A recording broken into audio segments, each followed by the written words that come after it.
Good morning friends. এক glass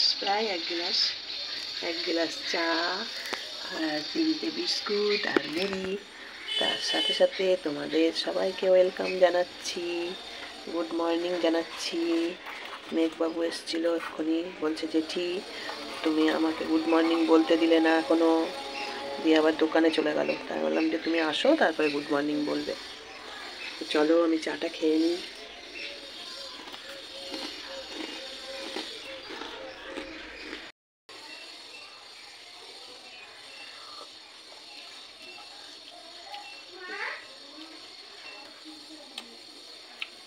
এই apple বিস্কুটটা না বহু পুরনো, খুব ভালো, খুব টেস্টি। রানাঘাটের একদম, সব জায়গায় হয়তো পাওয়া যায়, কিন্তু আমি ফার্স্ট রানাঘাটে খেয়েছি আপেল বিস্কুটটা।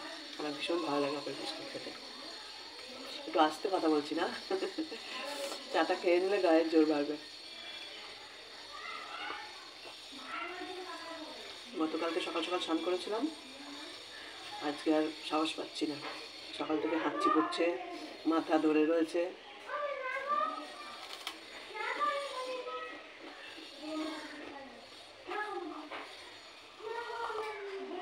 চলো সকাল থেকে তাড়াতাড়ি, বেশি বড় করবো না ভিডিও, ঠিক আছে? পরে মেঘ আসুক, তারপরে আবার আসছি। চাটা খেয়ে নিই আমি। কাকে আমি খাই না বাবা, ও কাটবে কে? তোমার ভাইপো।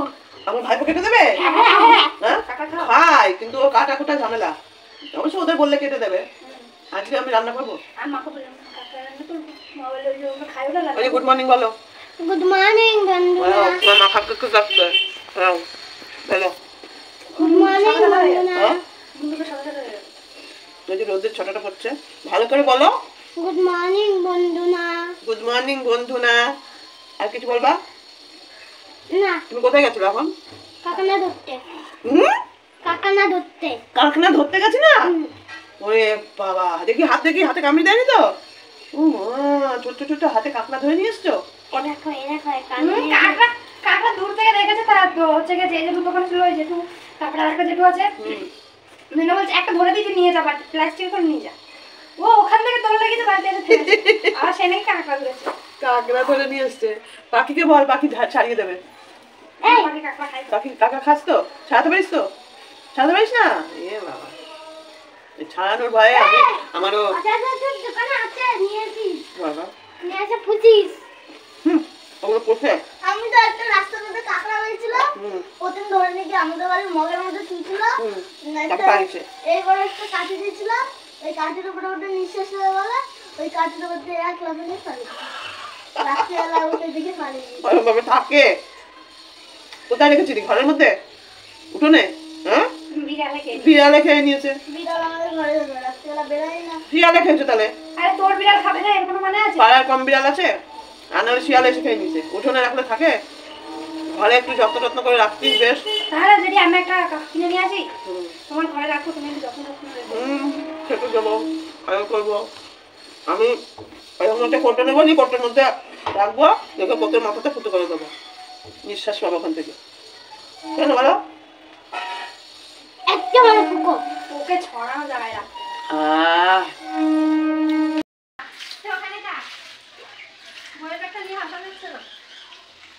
বাবাকে দিসনি কেন ব্যাগটা? আসতে বাবা, এক্ষুনি পড়ে যাচ্ছে।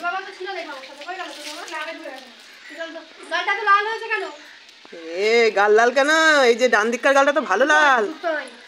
লাল আছে কেন? কি আছে?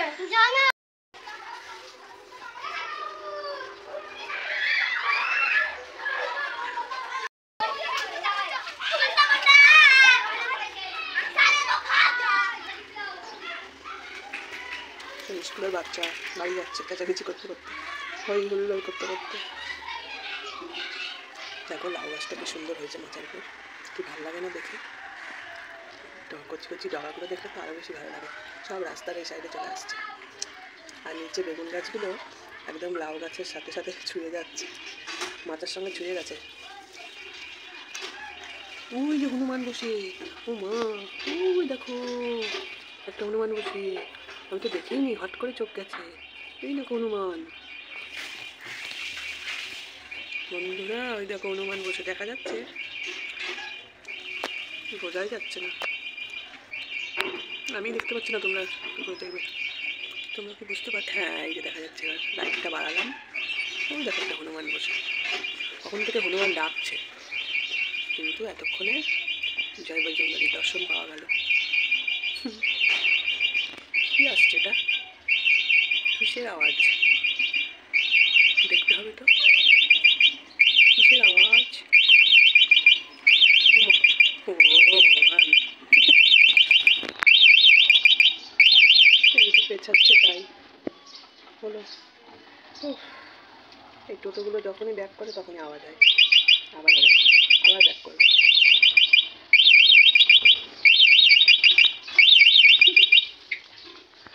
টোটো ব্যাক করলেই এরকম আওয়াজ হয়।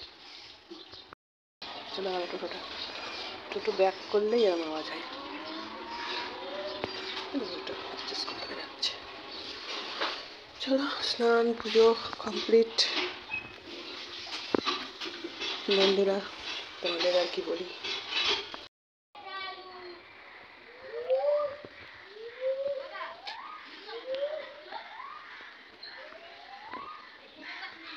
শীত পড়তে না পড়তে কেমন যেন লাগছে সব। ক্রিম মেখেও কিছু হচ্ছে না, কেমন যেন ড্রাই স্কিন।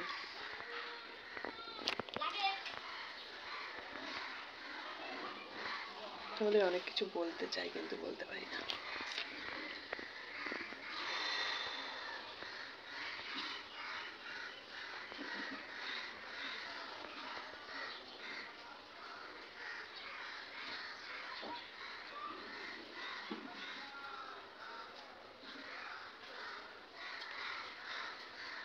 যদি তোমাদের সঙ্গে শেয়ার করতে পারতাম তাহলে হয়তো একটা সলিউশন বেরোতো, কিন্তু বলতে পারবো না তোমাদের কাছে। তোমাদের কাছেও বলা যাবে না।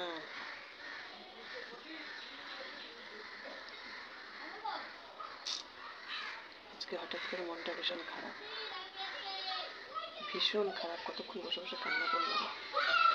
সব কাজ হয়ে গেছিলো, ঘর মুছতে যাবো, হঠাৎ করে মনটা খারাপ হয়ে গেল।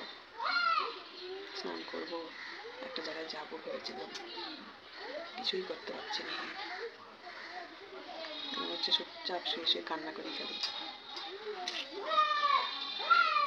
কিছু ভালো লাগছে না। চলো, চলো আর ভিডিও কী করবো, রান্নাবান্নাও করিনি। মনটা ভীষণ খারাপ হয়ে গেছে, যে কোনো একটা কারণবশত। কদিন ধরেই লক্ষ্য করছি, কিন্তু আজকে আর নিজেকে ধরে রাখতে পারলাম না। অনেকক্ষণ কান্নাকাটি করেছি একা একাই।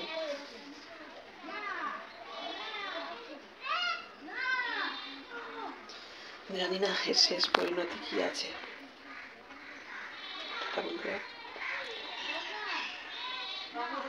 আজকের এই সারাদিনের কিছুই দেখায়নি, সকালে একটু দেখিয়েছিলাম তোমাদের, আর এখন একটু পুজো দেখালাম। নিজেকে একটু ঠিক হতে দাও, তারপর আবার ভিডিও করছি। চলো, টাটা। তোমরা সবাই ভালো থেকো। কাকিমার জন্য একটু পে করো, তোমরা কাকিমার জন্য একটু পে করো।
রোজ দিন আমি এই ট্রেনে রানাঘাট যাই, শিয়ালদা যাই, আর আজকে আমি বহু বছর পর, না বহু বছর না, সরি, হ্যাঁ বহু বছর পরেই যাচ্ছি গেদে। আজকে আমি অনেক দিন পর গেদে যাব। এই ছেড়ে দিল, এই হচ্ছে লেডিস কম্পার্টমেন্ট, আর আমি এই যে লেডিস কম্পার্টমেন্টের কাছে বসে আছি, এখনও আপে ট্রেন ঢোকেনি। আপে ট্রেন এখনও রানাঘাটেই আছে, আর এটা ডাউন ট্রেন ছেড়ে দিল। এটা রানাঘাট হয়ে মনে হয় শিয়ালদা যাবে।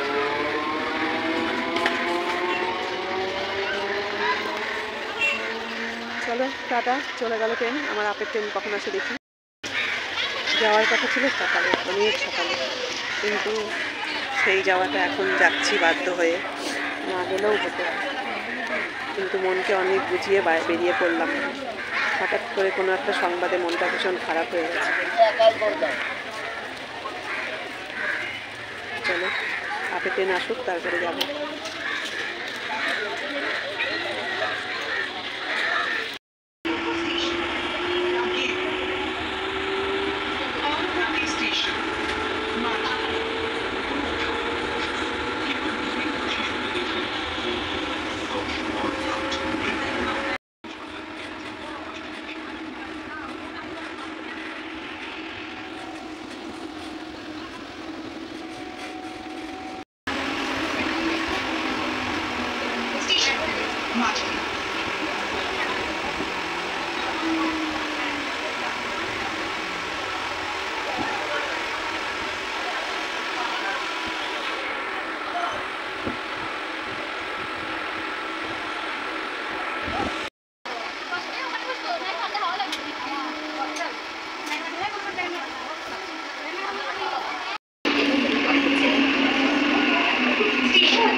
প্ল্যাটফর্ম সব বদলে গেছে। এত বছর পর এসে আমি এটাই ভয় পাচ্ছিলাম যে কিচ্ছু চিনতে পারবো না। ঠিক তাই হয়েছে, কিছুই চিনতে পারছি না। কিন্তু দাদাকে ফোন করলাম, দাদা ওই ট্রেন থেকে নেমেছে, দাদা ওই মাথায় দাঁড়িয়ে আছে। তাই এখন যাচ্ছি দৌড়ে দৌড়ে। চলো, এই যে এই ট্রেনে নামলাম আমরা, আমি এই ট্রেনেই নামলাম। ওই মাথায় দাদা দাঁড়িয়ে আছে, এই ডান দিকে যেতে হবে এইটুকু মনে আছে, কিন্তু কিছুই তো চিনতে পারছি না। বাবা, কত পাল্টে গেছে গেদে স্টেশন, এসব কিচ্ছু ছিল না। চলো বন্ধুরা, এখানে যদি তোমাদের আমি অরিজিনাল ভয়েসটা দিতে পারতাম, মানে একটা গানের সঙ্গে এরা নাচছিল, তাহলে আমারও ভালো লাগতো, তোমাদেরও ভালো লাগতো। কিন্তু কি করব বলো, সেটা তো উপায় নেই। তো যাই হোক, একটা কারণে আমার হঠাৎ করে প্রচণ্ড পরিমাণে মনটা খারাপ হয়ে গেছিলো, যার জন্য আমি সকালেই আসবো ভেবেছিলাম। তো সেই ব্যাপারটা নিয়ে খুব চিন্তিত হয়ে পড়ে আমি অনেক কান্নাকাটি করলাম একা একাই। কার সঙ্গে শেয়ার করব, কাকে বলবো, ঠিক আছে, তোমাদেরকেও বলতে পারবো না। তো যাই হোক, এই যে যে বউটাকে এইমাত্র একটু দেখালাম, সবাই তো ক্যামেরার সামনে আসতে চায় না, ওই জন্য আর ওদের অতটা দেখাচ্ছি না। এই ফ্যামিলিটা হচ্ছে আমাদের যখন মন্দিরা ভবন আগের বাড়ি ছিল, তখন থেকে এদের সঙ্গে আমাদের আলাপ পরিচয়, ওঠা বসা, আসা যাওয়া। মাঝখানে কিছুদিন আসিনি, অনেক বছর। তো হঠাৎ করেই তাদের সঙ্গে আমার সঙ্গে আলাপ ছিল, আমি যাওয়া আসা করতাম কম বেশি। তো ইদানিং আমার দরকারে সময় অসময়ে ওদের কাছে যাই, আমি হেল্প পাই, কোনো কিছু লেখালেখি বলো, এই যে ব্যাংকের কাগজ টাগজ বলো, বা কোনো রকম হয় না, অনেক রকম দরকারে ওদের কাছে গেলে আমি হেল্প পাই। তো সেই রকমই আমি গেছিলাম কদিন আগে একটু ব্যাংকের কাগজ ফিল আপ করতে ওই দাদাটার কাছে। ওদের রানাঘাটেও একটা বাড়ি আছে, আর গেদেতে দেশের বাড়ি এটা। তো ওই দাদার মানে দাদার যে বড়দা, সেই বড়দার ছেলে হয়েছে। এই যে ওই যে কোলের মধ্যে শুয়ে রয়েছে, ওইটা হচ্ছে বড়দার ছেলের ঘরের ছেলে, আর এটা হচ্ছে বৌমা। ডান পাশেরটা বৌমা, বাঁ পাশেরটা মেয়ে। তো এদের বাড়ির সঙ্গে আমাদের বাড়ির খুব একটা ওঠা বসা আত্মীয়তা ছিল। তা আমি গেছিলাম, পরে আমাকে নেমন্তন্ন করেছিল অন্নপ্রাশনে আসার জন্য। তো যাই হোক, সেই উপলক্ষেই সকালই আসার কথা ছিল। বঙ্কিমনগর থেকে গেদে খুব একটা ডিফারেন্স না, আমি সকালই আসবো ভেবেছিলাম, কিন্তু হঠাৎ করে একটা ফোন আসে, সেই ফোনটাতে আমার খুব মনটা খারাপ হয়ে যায়, যার জন্যে সন্ধেবেলা করে বেরোতে বাধ্য হলাম, যে না আসলে এরাও তো খারাপ ভাববে না, বলবে যে দেখো এত বছর পরে দিদিকে নেমন্তন্ন করলাম অথচ আসলো না। আর সত্যি কথা বলতে এদের বাড়ির সঙ্গে আমার একটা খুব আলাদা রকম রিলেশন, যেহেতু এই বাড়ির 2 ছেলে আর মেয়ে নেই, ওই জন্য এই বাড়ির বাবা মা আমাকে মেয়ে হিসাবেই মানে। এইটা তোমাদের দেখাচ্ছি, আমি এই ঘরেই এসে আগে শুতাম, অনেক আগে, অনেক বছর আগে যখন আসতাম তখন এই ঘরে এসেই আমরা সবাই শুতাম। মন্দিরাও এসেছে, আমার মেয়েটাও এই বাড়ি এসেছে, থেকেছে। তো হ্যাঁ, মেয়েকেও নেমন্তন্ন করবে বলেছিল, কিন্তু মেয়ে আসতে রাজি হয়নি বলে আমি ওদেরকে না করে দিয়েছি। এই হচ্ছে এদের ঘর, ঠিক আছে? তো এই হলো ব্যাপার। তো চলো, আজকের ভিডিওটাও খুব ছোট হয়ে গেল, তোমরা দেখে নাও যেটুকু বাকি আছে। ভালো থেকো, সুস্থ থেকো সবাই, এটুকুই বলবো। খাওয়া দাওয়া তোমাদের সঙ্গে শেয়ার করিনি, এখন একটু বিশ্রাম করি, সবাই আসুক, তারপরে চেঞ্জ করে ঘুমাবো। আজকে আর বাড়ি গেলাম না, আগামীকাল বাড়ি যাব। ব্রাশ আনতে ভুলে গেছি গো, ফোনটা চার্জে দিচ্ছি। চলো, গুড নাইট, শুভরাত্রি, টাটা।